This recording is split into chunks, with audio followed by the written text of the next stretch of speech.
Hi hello வணக்கம். நான் உங்கள் விஜய் சங்கர் பேசுகிறேன். விஜய் ஸ்பாட் சேனலுக்காக வரவேற்கிறேன். ஒரு நல்ல விஷயம் இருக்குது, ஒரு கெட்ட விஷயமும் இருக்குது. நேற்று சிங்கப்பெண் அதிரடிப்படை ஸ்டார்ட் பண்ணி ரன் ஆகிட்டுருக்கு. கெட்ட விஷயம் என்னென்னா, இன்றைக்கி அதிகாலையில் பாரதி ராஜா அவர்கள் இறந்துட்டாங்க. இயக்குனர் எம்எம்லாம் சொல்லி தமிழ்நாட்டு மக்களும் தமிழ்நாட்டு இயக்குநர்களும் அவங்கள வெகுவாக பாராட்டி நல்லா கௌரவிச்சிருக்காங்க.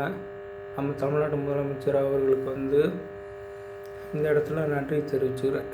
ஏன்னா அவருக்கு சும்மா சாதாரண மரியாதை கொடுக்காம அரசு மரியாதை கொடுக்கணும்னு சொல்லி ஃபைல் பண்ணிவிட்டு ஆர்டர் போட்டு இங்கேருந்து டெல்லி பயணமாக நிதி ஆய்வு கூட்டத்துக்காக 3 நாளைக்கு சுற்றுப்பயணமும் போயிருக்காங்க. அதனால் ரொம்ப நன்றி தெரிவிச்சுக்கிறேன்.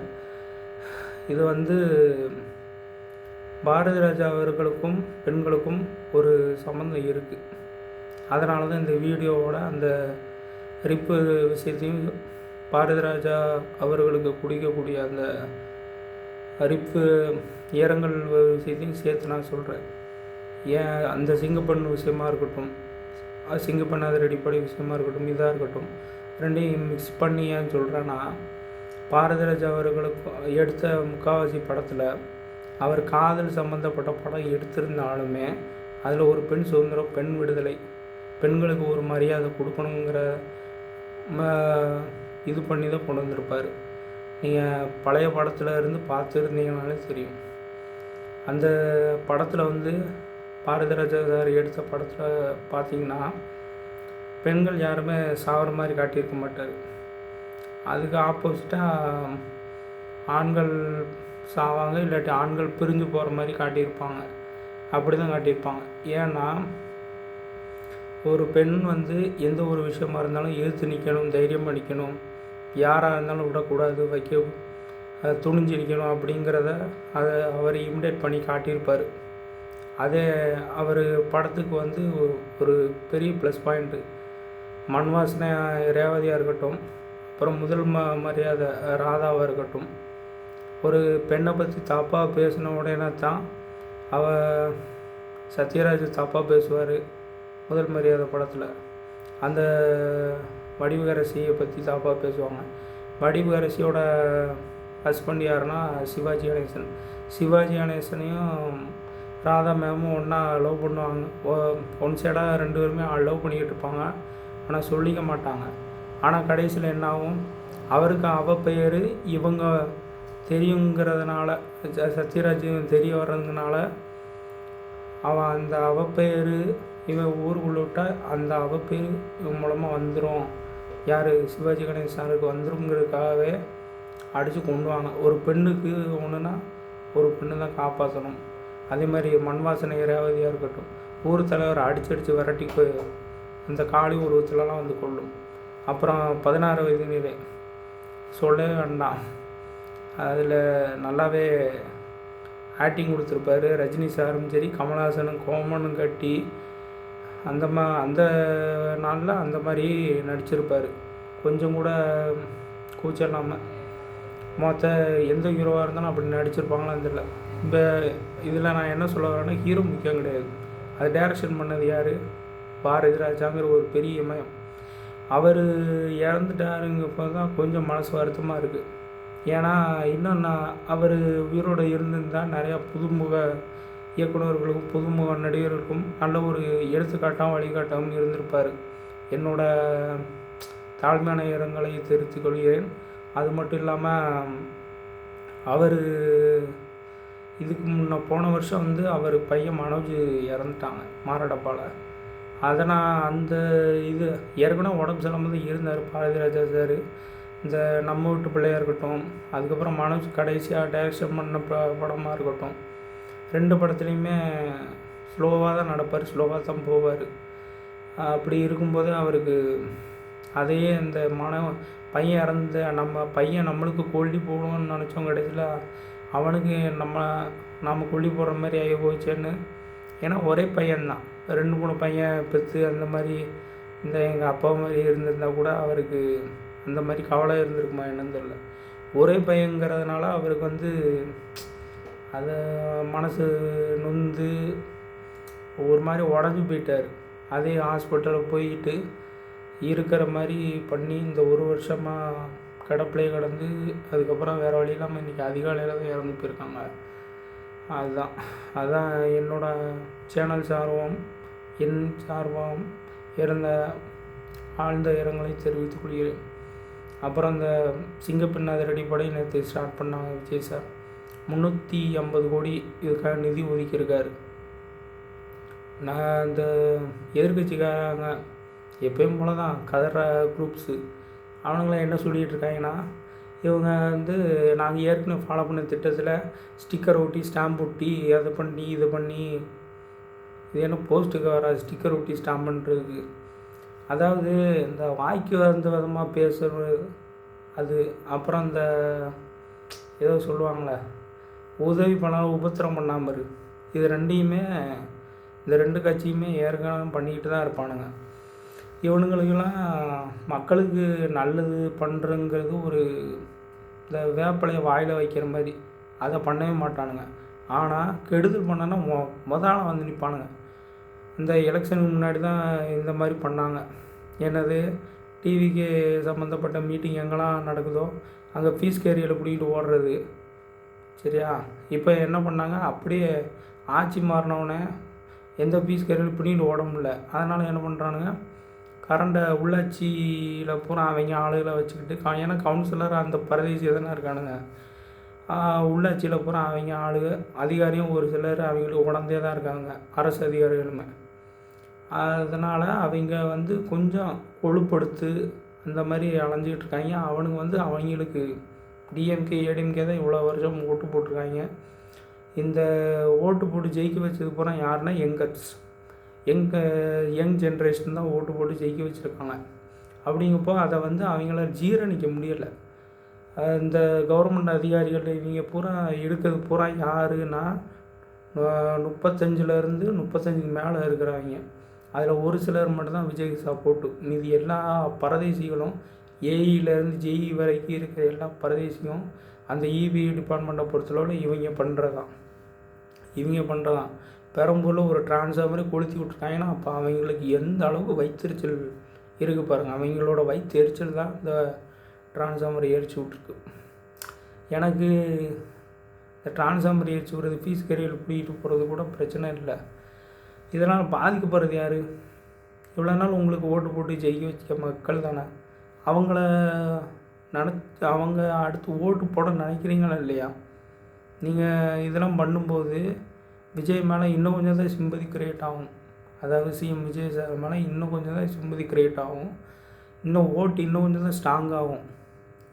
அப்போ கூட அவங்களுக்கு கோபம் வரும்போது மேலே தான் கோபம் வருது. சிடிஆர் நிர்மல்குமார் சார் மேலேயோ அப்புறம் சிஎம் விஜய் சார் மேலேயும் கோபம் வரல. என்ன காரணம்னா அந்த அதிகாரிகள் பண்ணுற வேலைங்கிறது அவங்களுக்கு தெரியுது, கவுன்சிலர் பண்ணுற வேலைன்னு தெரியுது. அந்த கவுன்சிலர் ஆளுங்கட்சிக்காரங்க கிடையாதுங்கிறது நல்லா தெரியும். ஏற்கனவே இருந்த ஆளுங்கட்சி இந்த பரதேசிகளோடதுன்னு தெரியும். அதனால் வர இடைத்தேர்தலில் உங்கள் நாக்கு தள்ள ஓட்டை மாற்றி மறுபடியும் குத்திட்டு போகிறாங்க. நீங்கள் வந்து மக்களுக்கு விரும்புகிற இதை சம்பாதிக்கிறதே கிடையாது. இன்றைக்கி மக்கள் வெறுப்பை தான் சம்பாதிச்சிட்டு இருக்கீங்க. அதனால தான் நீங்கள் இந்த தடவை உங்கள் தலைவர் குளத்தூர்லேயும் சரி, நீங்கள் இந்த தடவை எவ்வளோ ஜெயிச்சிருந்தீங்க, 70-60 வந்து நின்றுருக்கு. அடுத்து அது கூட நீங்கள் வராது. ஏன்னா அண்ணாமலைங்கிற விஜய்ங்கிற புயல் ஜெயிச்சு இப்போ கொஞ்சம் அடங்கியிருக்கு. அடுத்து அண்ணாமலைங்கிற ஒரு புயல் கிளம்பி வந்துட்டுருக்கு. சரியா, இந்த 4% பற்றி நான் பேச விரும்பலை. ஆனால் அவங்களுக்குன்னு ஒரு கூட்டம் இருக்குது. அந்த கூட்டத்தை சரியாக நிர்வகிக்க அவருக்கு தெரியலை, தெம்புங்களில் திறமையும் இல்லை. அதுதான் பிரச்சனை. அவர்கிட்ட இருக்கக்கூடிய அந்த சக்தி வந்து ஒரு நல்ல விதமான ஒரு பவர். அந்த பவரை அவர் வந்து யூஸ் பண்ணலை, மிஸ்யூஸ் பண்ணிக்கிட்டு இருக்காரு. நான் சொல்கிற அந்த 4% ஓட்டுக்காரங்க, அவங்க பேரை சொன்னாலும் கேவலம், அவங்க கட்சி பேரை சொன்னாலும் கேவலம் தான் எனக்கு பொறுத்தளவில். அதனால தான் நான் அவங்க கட்சி பேரையும் அவங்க பேரையும் நான் சொல்லவே விரும்பலை. ஏன்னா அவங்க வந்து ஐடியாலஜிங்கிற பேரில் மக்களை வந்து முட்டாள தான் ஆக்கிட்டு இருக்காங்க. ஒவ்வொருத்தன் படித்து நல்லா இம்ப்ரூவ்மெண்ட் ஆகி போகணுன்ட்டு படிச்சுக்கிட்டு இருக்கான். அதுக்கு தான் ஸ்கூல் காலேஜ் போயிட்டுருக்கான். ஆனால் இவர் ஆடு மாடு மேய் நான் கவர்மெண்ட் வேலை தரேன், அது ஆடு மாடு மேய்க்கிறவனுக்கு நீ கவர்மெண்ட் வேலை கொடு. போகிறவனுக்கு நல்லா படிக்கணும்னு ஆடு மாடு மேய் நான் கவர்மெண்ட் வேலை கொடுக்கேன். அதை அவனாக விருப்பப்பட்டு பண்ணணும். நீயா அதை பூத்துனேன்னா அதுக்கு பேர் வேறு. சரியா? அதை தான் அந்த தப்பு இப்போ பண்ணுற. அப்போ ஹனிமூனுக்கு போனால் ஹெலிகாப்டரில் வந்து ஏன் சம்மந்தமே இல்லாமல் நீங்கள் அந்த திட்டத்தெல்லாம் ஏதாவது எதுவுமே நடக்காதுன்னு தெரியும், அப்புறம் எதுக்கு நீங்கள் அதெல்லாம் சொல்கிறீங்கன்னு எனக்கு சத்தியமாக தெரியல. அதனால் அந்த கட்சி பேரையும் அவர் பேரையும் சொல்கிறதே வேஸ்ட்டு. 4% முடிச்சிட்டேன். அப்புறம் எடப்பாடி சார் என்ன சொன்னீங்க? 2 காலில் தான் இந்த ஆட்சி நடக்குது, நாங்கள் 2 காலில் தான் ஆட்சி நடக்குது, எப்போனாலும் இந்த 2 கால் வீழ்ந்து விட்டால் நீங்கள் கீழே விழுந்து விடுவீங்களா? அது ஓகே. நாங்களாவது 2 கால் 4 காலியில் உட்காந்துருக்கோம், எங்களால் ஆட்சி நடத்த தெம்பு திராணி இருக்குது. இந்த 6 மாதம் இல்லை, இந்த 6 மாதம் கிராஸ் பண்ணி 5 வருஷம் எங்களால் நடத்த முடியும். விஜய் தான் செய்யுமா, அதில் எந்த ஒரு மாற்றம் கிடையாது. நான் என்ன சொல்கிறேன்னா, இந்த 5 வருஷத்தில் எந்த ஒரு மாற்றம் கிடையாது. நான் என்ன சொல்கிறேன்னா, நாங்களே 2 காலில் நிற்கும், ஆனால் நீங்கள் உங்கள் சொந்த காலில் கூட நின்று ஜெயிக்க முடியல. அதான் பிரச்சனை. கூட்டணியில் பிஜேபி சேர்த்துட்டு தானே இந்த சட்டமன்ற தேர்தலை நிப்பாட்டினீங்க. எத்தனை எம்எல்ஏ ஜெயிச்சிங்க பிஜேபியில்? ஒரு எம்எல்ஏ தான் உங்களால் ஜெயிக்க முடிஞ்சிச்சு. ஏன்னா உங்களை நம்பி உங்கள் தொண்டர்களே உங்கள் கூட இல்லை. கடம்பூராஜிலேருந்து நிறைய ஜேசிடி பிரபாகரன் சார் வரைக்கும் எல்லாருமே இந்த பக்கம் வந்துட்டாங்க.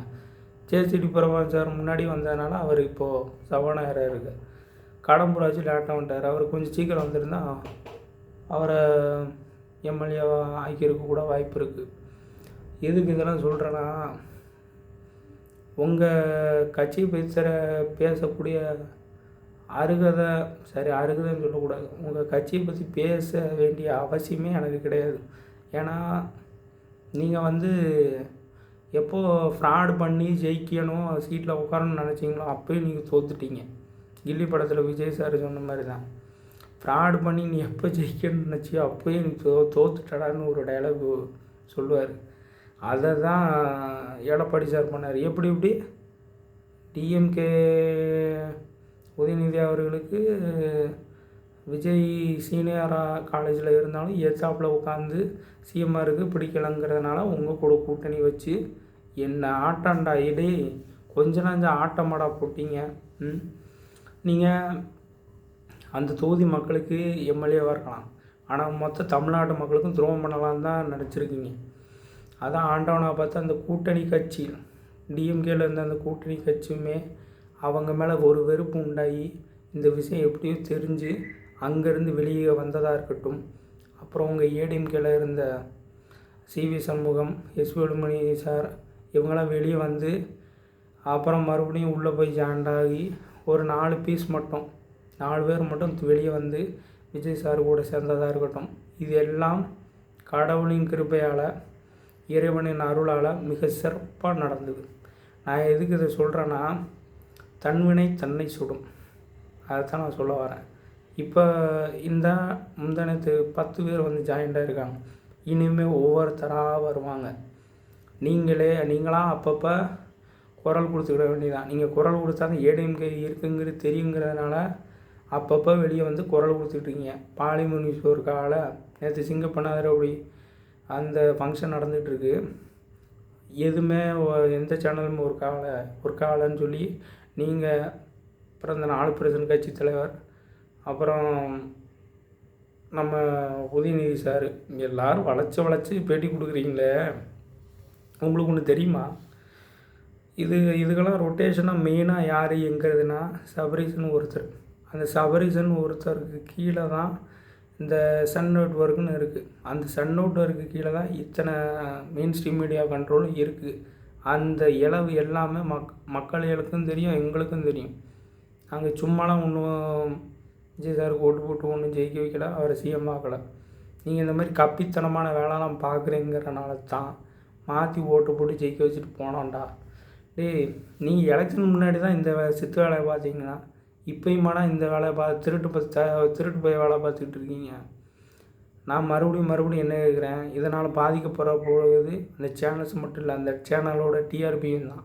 அந்த டிஆர்பி யார் சம்மந்தப்பட்டது? மக்கள் சம்மந்தப்பட்டது. அப்போ அந்த சேனல் பாதிக்கப்படுதுன்னா ஹோல்சேல் உங்கள் நெட்வொர்க்கே பாதிக்கப்படுதுன்னு தான் அர்த்தம். ஏன்னா அந்த ஒரு மைண்ட் செட் கூட இல்லையா உங்களுக்கு? என்னடா ஒரு கிரிமினல் தனம் பண்ணுறீங்கன்னா அதை நாசுக கூட பண்ண உங்களுக்கு தெரில. நீங்களாம் அரசியல் கட்சியாக இத்தனை வருஷம் இருந்தீங்கன்னு நினைக்கும்போது தான், இல்லை உங்களுக்கெல்லாம் எங்கள் வீட்டில் எல்லோரும் ஓட்டு போட்டுருக்காங்கன்னு நினைக்கும்போது தான் வயிற்றுச்சலாக இருக்குது. ஒரு வேளை கலைஞர் அவர்களோ ஜெயலலிதா அம்மா அவர்களோ இருந்திருந்தால் இந்த அளவுக்கு கேவலம் நடக்க விட்டுருப்பீங்க, விட்டுருக்க மாட்டீங்கன்னு நினைக்கிறேன். என்ன பண்ணுறது? அப்புறம் லாரன்ஸ் சார் 11ஆந்தேதி சொல்கிறேன்னாரு. நல்ல விஷயம் எதாக இருந்தாலும் நான் சொல்கிறேன். ஆனால் ஏதோ ஒரு பார்ட்டி கூட சேர போகிறாரு. எந்த பார்ட்டி, எந்த கட்சி கூட சேர போகிறான்னு தெரில. ஆனால் சேர்ந்தா அதுவும் டிவிக்கு கூட சேர்ந்து தமிழக வெற்றி கழகம் கூட சேர்ந்து திருச்சி கிழக்கில் நின்னாருன்னா அவர் பேரும் சேஃப்டியாக இருக்கும், அவர் பேர் கெடாத மாதிரி இருக்கும், இன்னும் கொஞ்சம் அவருக்கு நல்ல பேர் கிடைக்கும். இல்லை அண்ணாமலை சார் கூட சேர்ந்து நின்றாருன்னா பிரச்சனை இல்லை எனக்கு. ஆனால் இந்த மக்கள் மேடைன்னு ராதா மேடம் புதுசாக ஆரம்பிச்சிருக்காங்க, அது கூட சேர்ந்து நான் நிற்கிறேன். அதுக்கப்புறம் எலெக்ஷன் வரும்போது அண்ணாமலை இது எல்லாமே ஒரு கொலாபரேஷனாக வரும்போது நல்லா இருக்காது.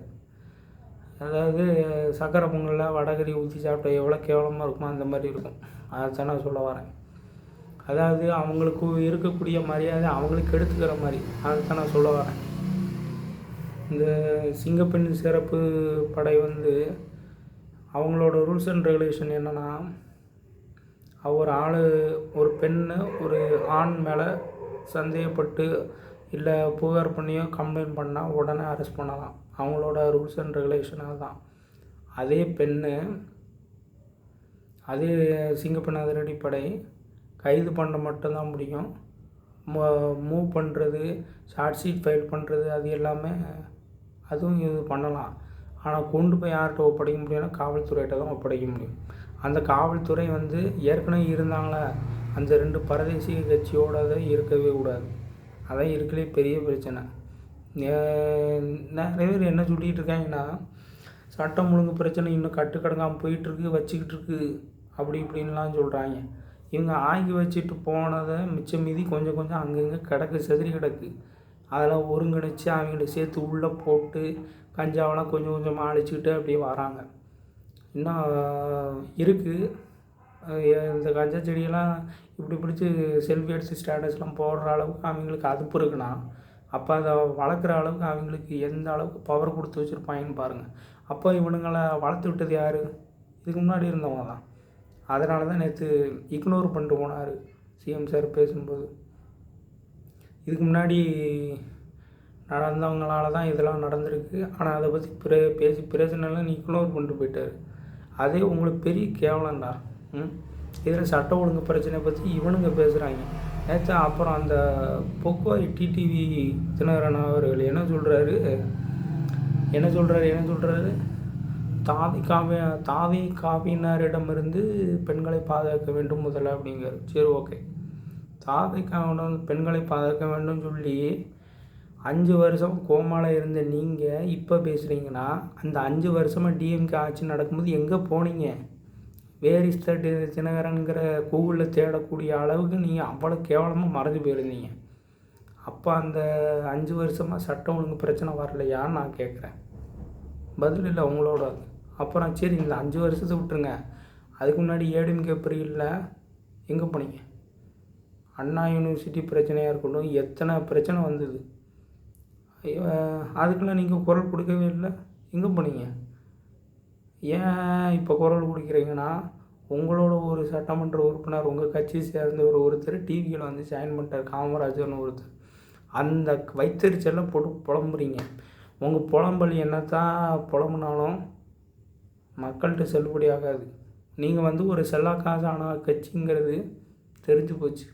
அப்படி நீங்கள் செல்லா காசு இல்லாத கட்சி இல்லை, நாங்கள் ஜெயிச்சு காட்டுவோன்னா 4 இடைத்தேர்தல் இருக்குது, தைரியம் இருந்தால் வாங்க ஜெயிச்சு காட்டுங்க. ஏதோ ஒரு தொகுதியில் நீங்கள் ஜெயிச்சிட்டா போதும். ஆனால் ஜெயிக்க மாட்டீங்க. நீங்கள் வாய் சொல்லில் வீரநடி அந்த டைட்டிலை ஃபாலோ பண்ணி போயிட்டுருக்கீங்க. அம்மாங்கிற ஒருத்தருங்க மட்டும் இல்லைன்னா நீங்களாம் யாருன்னே தெரிஞ்சிருக்காது யாருக்குமே. அது எப்படி உங்களுக்கு உங்களுக்கு நல்லது மட்டும் நினச்ச அம்மாவை மறந்துட்டீங்க. அதுக்கப்புறம் அவங்கள ஃபாலோவராக வாழ்ந்துட்டு இருந்த சசிகலா உங்களை கட்சி ஆரம்பிக்க சொல்லி பணம் கொடுத்தே அந்த அம்மா தான். அந்த அம்மாவை மறந்து அப்படியே ஒதுக்கி தள்ளிட்டீங்க. இதுக்கு கூட்டுக்கு எடப்பாடி வேற சேர்த்துக்கிட்டீங்க. இருக்கையில் பெரிய ஹைலைட்டாக தான். உங்களை விட ஒரு ஈனப்பிறவி, நன்றி கட்ட விசுவாசி நான் பார்த்தது இல்லை. இதுக்கு முன்னாடி இனிமேல் பார்க்க மாட்டேன். நீங்களாம் எங்களை பற்றி தமிழக வெற்றி கழகத்தை பற்றி பேசக்கூடிய தகுதியும் திறனும் உங்களுக்கு கிடையவே கிடையாது. அப்புறம் இன்னொன்று சொல்ல வருவீங்க அடிக்கடி குதிரை பேரம்னா என்ன தெரியுமா? குதிரை பேரம் பண்ணதே நீங்கள் தானடா. உங்கள் ஏடிஎம்கே பீரியடில் பண்ணாத குதிரை பேரமா? அதாவது நான் சொல்கிறது அம்மா இறந்த பிறகு, எடப்பாடி பொறுப்பேற்ற பிறகு பண்ணதை தான் நான் சொல்ல வரேன். அப்புறம் மு.க. ஸ்டாலின் அவர்கள் அவங்க பண்ணாத குதிரை பேரமா? இல்லை, குதிரை பேரத்துக்கு ஒன்றா போட்டு பிள்ளையர் சொல்லி போட்டு ஆரம்பித்தது நீங்கள். ஆனால் உங்களுக்கு ஏற்றாப்புல ஒருத்தன் உங்கள் 2 கட்சி இல்லாமல் ஒருத்தன் ஆட்சி பண்ண வந்துட்டான் அப்படின்னா பார்த்தா உங்களுக்கு பைத்தியக்கார மாதிரி தெரியுது. ஓட்டு போட்ட மக்களை பார்த்து பைத்தியக்கார மாதிரி தெரியுது.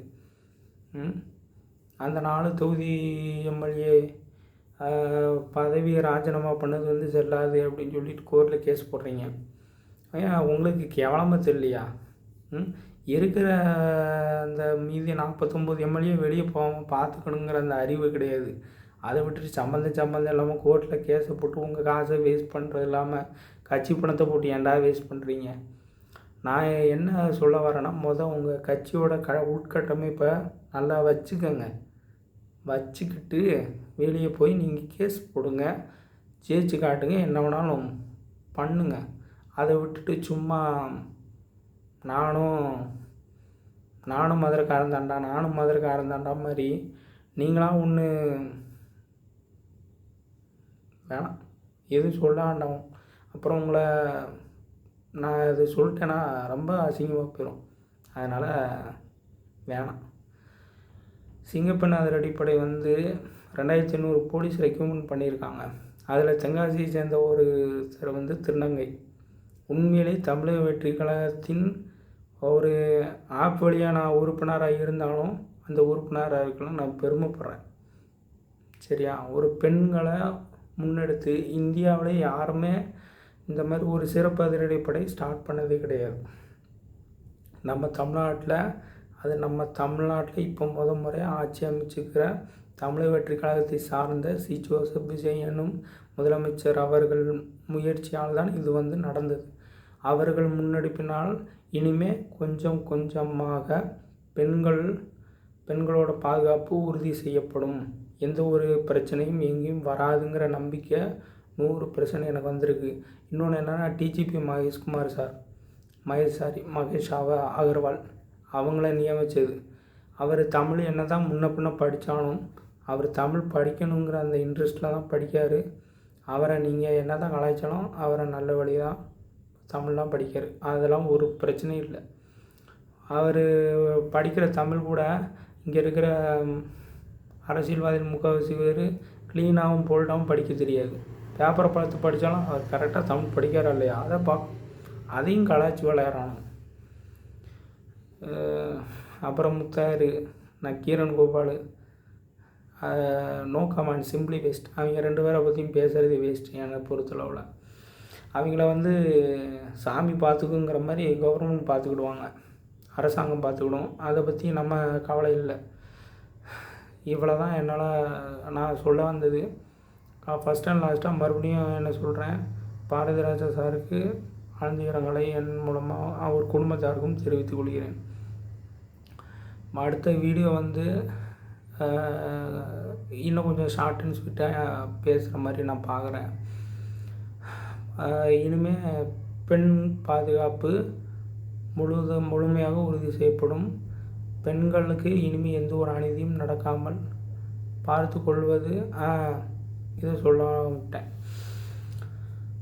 அதில் நான் ஒரு போன வீடியோக்கு முந்தின வீடியோ ஒரு வீடியோ அப்லோட் பண்ணியிருப்பேன். பார்க்காதவங்க வந்து டைம் இருந்தால் போய் பாருங்கள். அதில் நான் பேசிக்கிட்டே இருக்கும்போது நான் அழுதுட்டேன்னு நினைக்கிறேன். என்னால் அந்த இதை கண்ட்ரோல் பண்ணிக்க முடியல. ஏன்னா எனக்கு பிறந்தது ஒரு பாப்பா தானே. அதனால் நம்ம என் பாப்பாவும் அந்த பாப்பாவும் ஒரே ஏஜ் தான் நினைக்கிறேன். அதுவும் 5ஆம் படிக்கும், பாப்பாவும் 5ஆம் தான் படிச்சுக்கிட்டு இருந்தது. அதனால் கொஞ்சம் அழுதுட்டேன். இன்னொன்று என்னென்னா, அந்த பாப்பா முகத்தை நான் பார்க்கல. ஆனால் அதோடய இடத்தெல்லாம் நான் போய் கொஞ்சம் வாட்ச் பண்ணேன். அவன் என்னென்ன பண்ணியிருக்காங்க, அதாவது அந்த ப்ளேஸை போயிட்டு பார்த்தேன். உண்மையிலே படுபயங்கரமாக இருந்தது. அந்த மாதிரி ஒரு புதருக்குள்ளே கொண்டு போய் அந்த உங்களுக்கு அப்படி காய்ச்சலாக இருந்தால் வேறு எங்கேயாவது போயிட்டு, இல்லை உங்கள் இதை நீங்களும் அறுத்துட்டு சாவுங்களா. உங்களை மாதிரி ஆம்பளைங்க பார்க்கும்போது நானே ஆம்பளையாக பிறந்து வெட்கப்படுறேன். அந்த அளவுக்கு ஒரு கேவலமான ஒரு மனுஷ ஜென்மமாக நீங்கள் இருக்கீங்க. உங்களை மாதிரி ஆம்பளைங்களை பார்க்கும்போது இந்த பெண்கள் வந்து பெண் சமூகம் பெண்களும் எந்த ஒரு ஆண் வந்தாலுமே பயப்படுவாங்க, வெளியே நிற்பாங்க.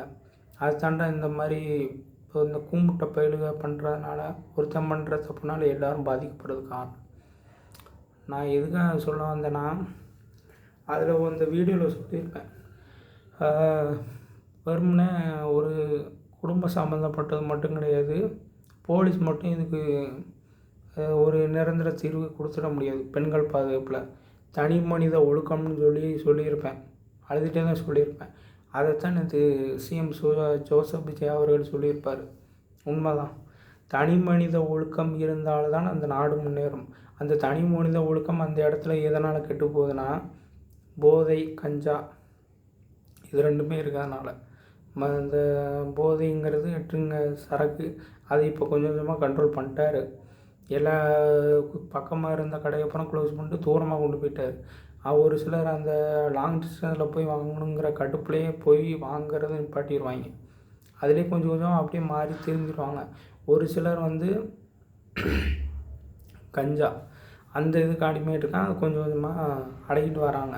எனக்கு தெரிஞ்சு இன்னும் ஒரு வருஷத்தில், இந்த வருஷம் 26 முடியறதுக்குள்ளே அந்த கஞ்சாட்டி அந்த இதுக்கு முன்னாடி இருந்த மெடிக்கல் மினிஸ்டர் சொன்னார், ஜீரோ டாலர்ஸ், அதுக்கு வந்து கொண்டு வர முடியும். அருண்ராஜ் சுகாதாரத்துறை அமைச்சர்களால் கொண்டு வர முடியும். பார்த்துக்கலாம், எதாக இருந்தாலும் பார்த்துக்கலாம் விடுங்க. அதான் நான் சொல்ல வரேன். தனி மனித ஒழுக்கத்தை பற்றி சொல்லியிருப்பார். அதைத்தான் நானும் சொல்கிறேன். நம்ம என்ன தான் இருந்தாலும், நம்ம வீட்டு பெண் பிள்ளைகளை நம்ம பார்த்துக்கிட்டாலும், அந்த தனி மனித ஒழுக்கங்கிறது ஒரு இடத்த கெட்டு போகும்போது, அந்த இடத்துல அந்த தனி மனித ஒழுக்கத்தை விட்டு அவன் நடக்கும்போது ஆட்டோமேட்டிக்காக ஒரு தப்பை போய் செய்கிறான். தப்பு செய்கிறதுக்கு தூண்டப்படுகிறான்.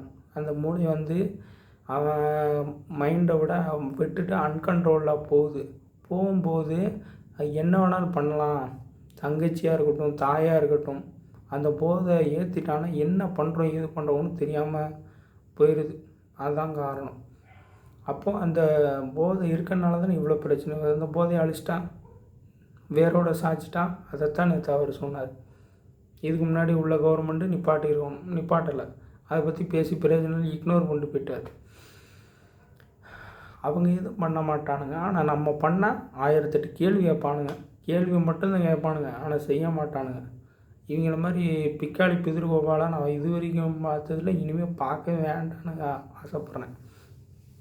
அதனால் 2031 எலெக்ஷன் வந்து விஜயா அண்ணாமலையாங்கிற மாதிரி தான் மாறும். நீங்கள் கண்டிப்பாக வேணால் பாருங்கள். ஆனால் அவர் லிங்க் தான் அனுப்பியிருக்காரு, கட்சி ஆரம்பிக்கலை. கட்சி ஆரம்பித்து இன்னும் கொஞ்சம் நல்லா இருந்திருக்கும்னு நினைக்கிறேன். அப்போ தான் அந்த ஒரு போட்டி எப்படி இருக்குன்னு தெரியும். இல்லைன்னா போர் அடிக்கும். இந்த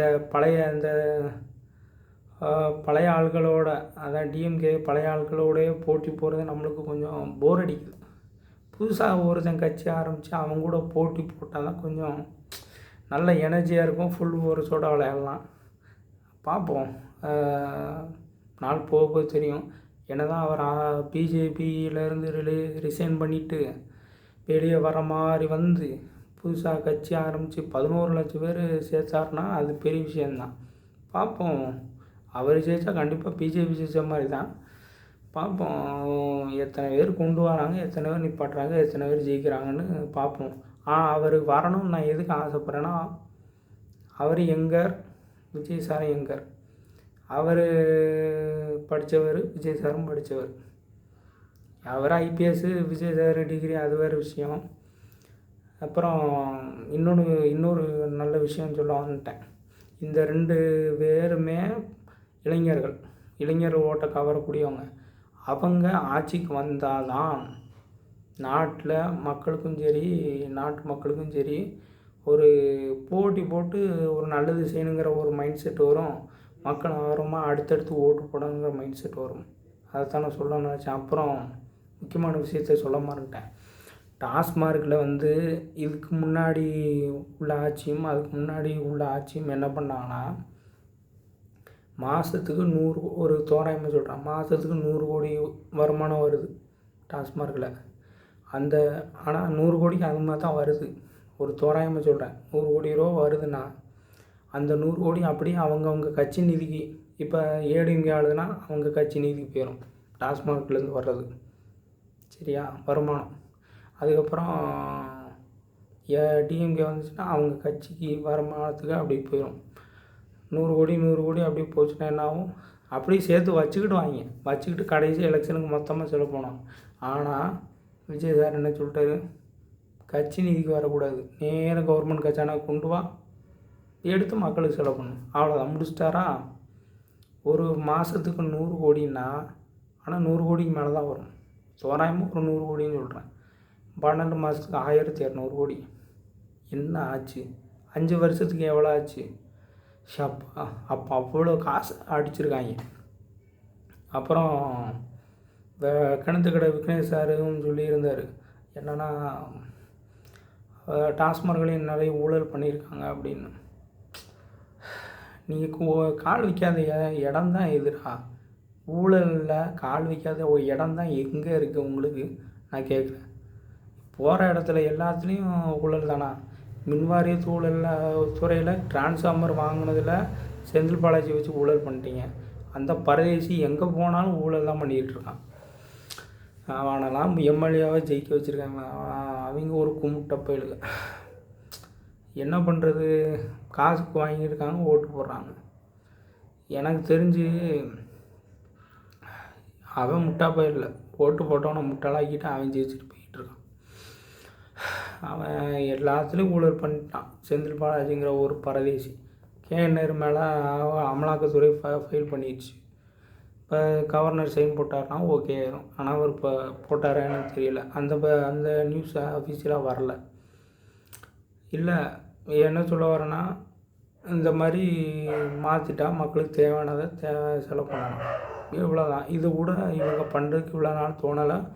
₹1 இப்போ வரைக்குமே கவர்மெண்ட் கஜானாலேருந்து வர்ற பணத்தை ₹1 கூட எடுக்கலை. இவர் நடத்தின சிங்கப்பெண் அதிரடிப்படை, அப்புறம் அந்த பதவியேற்பு விழா, இந்த 2 இது மட்டும்தான் அரசாங்க பணத்துலேருந்து செலவு பண்ணது. மற்ற எதுவுமே நான் என்னது இடையில திருச்சியில் போய் பேசிட்டு வந்தால, நன்றி, அது கட்சி சார்பாக பண்ணது, காசு கொடுத்து பண்ணது.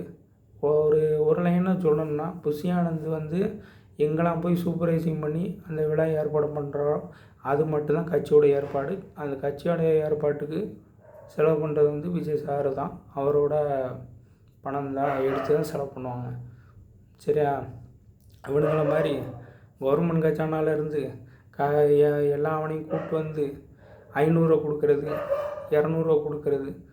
அப்புறம் அந்த சரக்கு எந்த டாஸ்மார்க்கில் போனாலும் வாங்கிக்கோ, இன்றைக்கி இங்கே ஃபங்க்ஷன் இருக்குது, எந்த டாஸ்மார்க்கில் போய் வாங்கிக்கோ, என்ன எவ்வளோலாம் வாங்கிக்கோன்னு சொல்கிறது பேர் அரசு ஃபங்க்ஷன் கிடையாது.